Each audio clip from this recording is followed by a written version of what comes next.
Joining me now is Democratic Congressman Jared Moskowitz of Florida. He's a member of the House Oversight Committee. Congressman, thank you for joining me.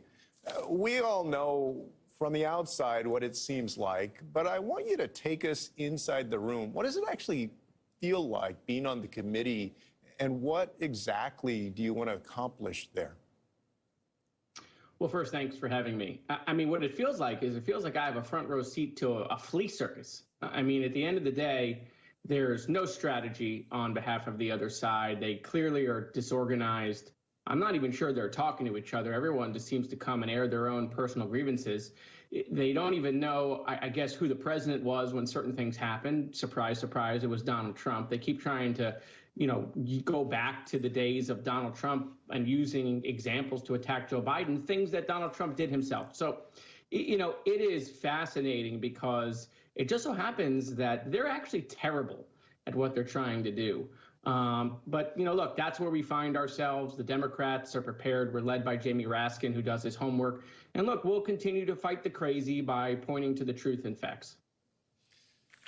How much of this is par for the course for Republicans who hold the House majority, and how much of it is attributable to Chairman Comer himself? There were reports this week that even top Republicans are growing frustrated with his leadership. What do you make of that? Well, look, they've not accomplished anything really so far in the 3 months we've been in Congress. Something tells me that's really because they all can't get on the same page. And I think you see that probably amongst the chairmen, because you have so many committees wanting to do so many investigations, and they all want to investigate the same thing that didn't occur, which is this Hunter Biden thing. So they're all fighting over jurisdiction. So I think that's just, like you said, par for the course. I will tell you, between all of the committees, I think oversight, which was supposed to be this TV committee, has turned out to be something of like a Real Housewives episode. I mean, it's just really, it belongs on Bravo. It doesn't belong on a news channel. And so, look, I don't know if Comer has an impossible task, because he's got to keep all of these factions, together between Marjorie and Boebert and Gosar and some of the other folks that, want to accomplish their own, their own agenda.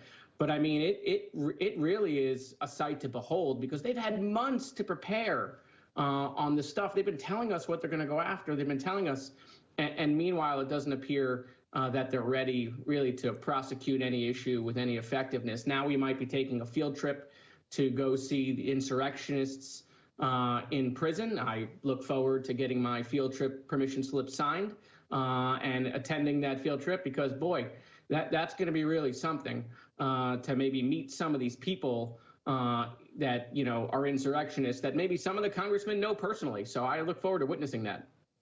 And pivoting just a bit, I want to get your thoughts on James Comer's comments about the Silicon Valley Bank situation on a Sunday show this morning. Have a listen. Then we see now coming out that they were one of the most woke banks in their quest for the ESG type policy and investing. This could be a trend, and there are consequences for bad Democrat policy. And I think we need to keep an eye on all the banking sector right now. What do you make of that, Congressman? I mean, we're really only moments away from them telling us wokeness killed the dinosaurs. I mean, that's really, where this is all headed. Wokeness is responsible for everything that happens in the world. Wokeness was responsible for the Chinese balloon. Wokeness was responsible for George Santos. I mean, it's just ridiculous. Listen, this is a serious issue.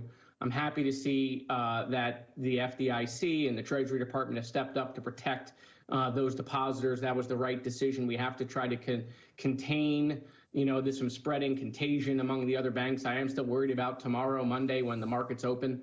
And so, look, there's a lot of people trying, behind the scenes working on this seriously on a bipartisan basis. I will let you know. I got off a bipartisan briefing, and there are Democrats and Republicans in both chambers worried about this and working with the administration to try to, again, prevent contagion. But look, members out there are going to gaslight to try to continue to grift off this. That's what we see in Congress. It's one big grifting episode, one after the next, and that's not going to stop. But that doesn't mean there aren't serious people out there trying to do serious work. Congressman Jared Moskowitz, thank you.